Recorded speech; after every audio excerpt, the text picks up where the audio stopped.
मेरे घर में 2 बच्चे हैं 17 साल के, तो मैं उनको देख के समझता रहता हूँ। वो मुझसे छुप छुप के किसी से बात करते हैं और मैं छुप छुप के सुन लेता हूँ। तो उन्हें नहीं पता, मुझे तो नाम भी पता है किससे बात करते हैं, एक आध का तो एड्रेस भी पता है मुझे। और मैं तो बच्चों को बोलता हूँ कभी जाना वाना हो तो मैं ले चलूंगा, चिंता मत करना, बोल देना कि ड्राइवर साथ में आया है, टेंशन मत लेना। तो मेरे तो बच्चे मेरे दोस्त हैं, मैं तो बड़ा दोस्ती के भाव में रहता हूँ।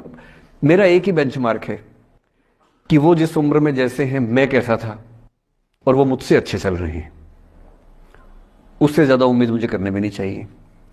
मैंने जो कुकृत्य 8वीं क्लास में किए थे उन्होंने 11वीं क्लास में किए, तो बहुत है। मैं ये क्यों मान के चलूं कि वो देवी देवता पैदा होंगे? मेरे ही तो बच्चे हैं भाई। जीन तो मेरे ही है, तो कैसे देवी देवता हो जाएंगे? तो ज्यादा उम्मीदें क्यों पालनी है बच्चों से भी? मैं क्यों चाहूं कि मेरा बच्चा आईएएस जॉब करे? क्यों करे? वो आईएएस भी क्यों करे? उसका मन करेगा तो करेगा। अगर वो कहेगा कि मुझे स्टार्टअप करना, स्टार्टअप कर लो भाई। अगर वो कहेगा मुझे कुछ और नौकरी करनी है प्राइवेट सेक्टर में, तो वो कर लो। मैं क्यों ठेकेदार बनूं उसका भाई? मैं क्यों ये चाहूं कि वो मेरे रास्ते पर चले, मुझसे बेहतर बने? ये सब बेकार की बातें हैं। तो मैं कुछ सूत्रों में आपको बात बताता हूं। इस उम्र में आप कितना उसको फॉलो कर पाएंगे मुझे नहीं पता, लेकिन कोशिश करेंगे तो कुछ तो फायदा हुआ ही। पहला सूत्र मेरा आप लोगों के लिए ये है कि जब आप किसी को पसंद करें और वो आपको पसंद ना करे, तो टेंशन नहीं लेनी है, तेजाब तो नहीं उठाना है। ठीक?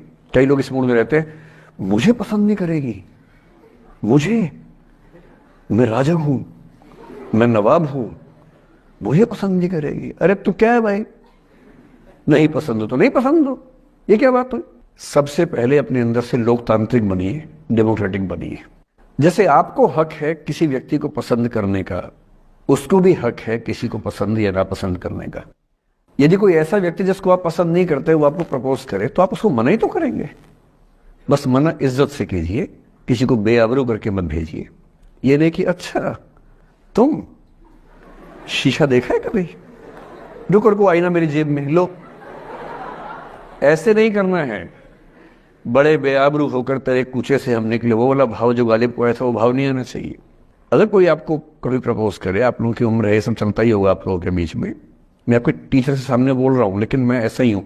मैं जानता हूं कि आपकी उम्र में से होता होगा, सब जानते हैं, तो होता ही होगा। कभी किसी से ये उम्मीद मत करना कि वो आपको पसंद करे ही करे। यदि कोई रिजेक्ट करे, बस हाँ, रिजेक्ट थोड़ा प्यार से होना चाहिए, बदतमीजी से नहीं होना चाहिए। उसके अधिकारों का उतना ही सम्मान कर रहे हैं जितना आप अपने अधिकार का सम्मान करते हैं। कि ठीक है भाई, आपको मैं पसंद नहीं, कोई बात नहीं, तू नहीं कोई और सही, कोई और नहीं कोई और सही। बहुत लंबी है जमी, मिलेंगे लाख हंसी, इस जमाने में सनम तू अकेली तो नहीं। कितने लोग हैं दुनिया में, ऐसा क्या है? और मैंने बहुत प्यारे प्यारे बच्चों को देखा रोते बिलखते हुए कि मैंने उसको प्रपोज किया, उसने मुझे मना कर दिया। अंकल, छोटे छोटे बच्चे आजकल मुझे लव गुरु मानते हैं अपने आसपास। वो मेरे पास आके ऐसी ऐसी बातें बताते हैं, बड़ी क्यूट तोतली आवाज में। मैंने उसको प्रपोज किया, उसने मुझे ऐसे वाली आवाज में एकदम रोते बिलखते हुए। तो मैं बोलता हूँ बधाई हो बहुत बहुत तुम्हें, कॉन्ग्रेचुलेशन। मैंने अपनी जिंदगी में ऐसे 50 मामले देखे, और 50 में से कम 49 मामले में जब कहीं दिल नहीं लगा, बाद में उससे बेहतर ही व्यक्ति मिला। अगर कभी ऐसा हो ना, मन ही मन में बधाई देना अपने आप को कि बच गया। हाँ बोल देता तो फंस जाती, हाँ बोल देते तो मर जाता। और मन में भाव वही रखना है, तू नहीं कोई और सही बात कर, स्ट्रेस नहीं लेना है। मैं जानता हूं कि आपकी उम्र में आसान नहीं होता, आपको रात रात भर सपने आएंगे, बेचैनी होगी, करवटें बदलते रहे सारी रात हम, आपकी कसम आपकी कसम। ये सब ड्रामा होता है, ये फिल्मी गीत है। मुझे गीत कविता इतना याद है कि मुझे हर बात में वही दिमाग में आता है, मैं क्या करूं। ये होता है आपकी उम्र में, पर वो भी एक फेज है। अगर ये फेज नहीं जिया तो भी क्या जीवन जिया। कभी कभी बेचैनी भी तो होनी चाहिए, वरना जिंदगी में मजा क्या है? अगर हर चीज लिनियर है, हर चीज फॉर्मुलाइज है, फिर मजा क्या है जिंदगी में? ये उठापटक, ये बेचैनी, ये घबराहट, ये तनाव, संतरास भी तो होना चाहिए कभी कभी जिंदगी में। इससे बुरी स्थिति तब होती है जब आप किसी रिलेशनशिप में हैं और वहां ब्रेकअप हो जाए, ये भी होता है। देखिए, मैं आपको बड़ी खरी खोटी सुनाने के मूड में हूं। जिस तरह का प्रेम आप लोगों की पीढ़ी में होता है, मैं ये नहीं कहता कि आपकी पीढ़ी खराब है, हर पीढ़ी ऐसी होती है, बस ये कि आपकी पीढ़ी को सुविधाएं ज्यादा मिल गई हैं। हमारी पीढ़ी में ना चिट्ठी लिख के भेजनी पड़ती थी, बड़ा रिस्क होता था। चिट्ठी लिखो कागज़ पे, फिर एक डाकिया ढूंढो भरोसे का, तो भरोसे वाला कुरियर बॉय या कुरियर गर्ल जाके चिट्ठी वहीं दे के आए जहाँ हमने कहा है। ये भी डाउट कहीं किसी और को दे के आ जाए। या कबूतर से बात करो, कबूतर जा जा जा, पहले प्यार की पहली चिट्ठी साजन को दिया। कबूतर का क्या भरोसा किसको दे के आ जाए। लेकिन कितना तनाव था उस जमाने में। आपके ज़माने में क्या है, सीधे व्हाट्सएप निकाला, खटाक से भेज दिया मैसेज, और नंबर किसी से मांग लिया 1 सेकंड में। नंबर भी नहीं देना है तो किसी कौन कौन सी ऐप होती है, मैंने सुना कुछ और ऐप्स होती है, मेरे नंबर वाली भी होती है, इंस्टा होता है, एक और भी तो कोई होती है वो जिसमें कार्टून जैसा मुंह बन जाता है, स्नैपचैट। हाँ, स्नैपचैट पे चले गए, मैंने सुना है कि उसमें नंबर भी नहीं देना पड़ता है, ऐसा कुछ चक्कर है। वहां ढूंढ लिया। किसी को कुछ कन्वे करना इतना आसान दुनिया में कभी नहीं हुआ था जितना आज आसान है। इन सब के ऊपर टिंडर है, बम्बल है, पता नहीं क्या क्या है, राइट लेफ्ट करते जाना है, उसी में कहानी शुरू। पर ये कहानियां जितने हल्के तरीके से शुरू होती हैं, मैं दावे से कह रहा हूं कि 100 में से 99 अट्रैक्शंस 1 से 2 महीने में खत्म हो जाते हैं।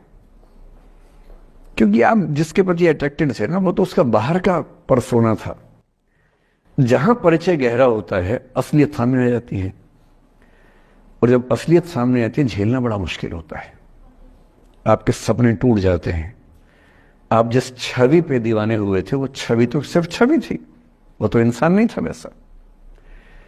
99% केसेस में मेरा ख्याल है कि अट्रैक्शन 1-2 महीने में समाप्त होता है। उसके बाद तो एक बोझ है जो आप ढो रहे हैं। कभी कभी होता है कि दोनों का खत्म हुआ तो बात आसान है, कभी कभी किसी एक का खत्म होता है, एक का नहीं होता है, वहां मामला मुश्किल हो जाता है। तो ऐसा हो सकता है आपके जीवन में कि दूसरा साथी आपका ये कहे कि भैया देखो, मैं ब्रेकअप करना चाहता हूं। मैं आपसे ये निवेदन करूंगा कि ये मान के मत चलना कि उसने आपको धोखा दिया है, क्योंकि बच्चे तुरंत उस मुद्रा में आते हैं, अच्छा अब मैं कुल्हाड़ी उठा लूंगी, अब मैं तेजाब उठा लूंगा, तूने मुझे धोखा दिया है, तूने मुझे चीट किया है, you are a cheat, you are a liar, you are a पता नहीं क्या क्या। पता इंग्लिश में गालियां बड़ी सुंदर देते हैं बच्चे। मैं ये कहना चाह रहा हूं कि इस बात की संभावना मान के चलिए कि हो सकता है कि आपके साथ 2 महीने रहने के बाद सच में उसको ये लग जाए कि आपके साथ ट्यूनिंग ठीक नहीं है, या आपको लग जाए कि आपकी ट्यूनिंग उस व्यक्ति के साथ ठीक नहीं है।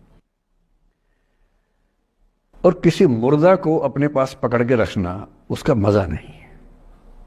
आप किसी को बांध तो लेंगे, पर जब उसका दिल आपके पास है ही नहीं, दिल विहीन लाश अपने पास टिका के रखना, एक मुर्दे को बांध के रखना, इससे बेहतर है जाने दो। वो अफसाना जिसे अंजाम तक लाना ना हो मुमकिन, उसे एक खूबसूरत मोड़ देकर छोड़ना अच्छा। और एक खूबसूरत मोड़ कैसे होगा? अगर कोई जाना चाह रहा है तो आपके पास 3 ऑप्शंस हैं। एक, ना उसको अच्छे से बात करे, ना खराब से बात करे, न्यूट्रल होके जाने दे।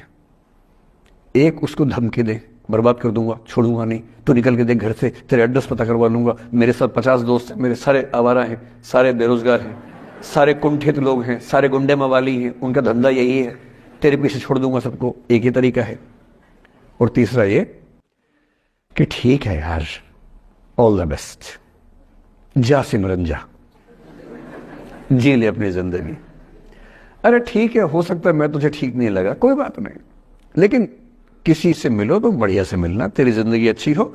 मैं भी ढूंढ लूंगा किसी न किसी को, थोड़ी हेल्प कर दी हो, कहीं इंट्रो करवा दी हो मेरी भी, लेकिन ठीक है तू भी जा। ये होता है खूबसूरत मोड़ देकर छोड़ना अच्छा। चिपकू नहीं बनना है किसी के पीछे, ना बोरा जाना है कि तुम जाओ, मैं तो दीवाना, स्थाई दीवाना हूं तुम्हारा। कोई जब तुम्हारा हृदय तोड़ दे, तड़पता हुआ जब तुम्हें छोड़ दे, तब तुम मेरे पास आना प्रिय, मेरा दर खुला है, खुला ही रहेगा तुम्हारे लिए। वाह। पहले के जमाने में बेरोजगारी का ये लक्षण था। हम जब छोटे थे ये गाने सुनते थे, हम यही सुन के बड़े हुए कि ऐसे ही करना पड़ता है शायद प्रेम में। तो हमारे स्कूल में लोगों ने इसका पैरोडी बनाई, जब कोई तुम्हारा सर फोड़ दे, तड़पता हुआ जब तुम्हें छोड़ दे, तब तुम मेरे पास आना प्रिय, ये क्लिनिक खुला है, खुला ही रहेगा तुम्हारे लिए, तो बस आ जाना।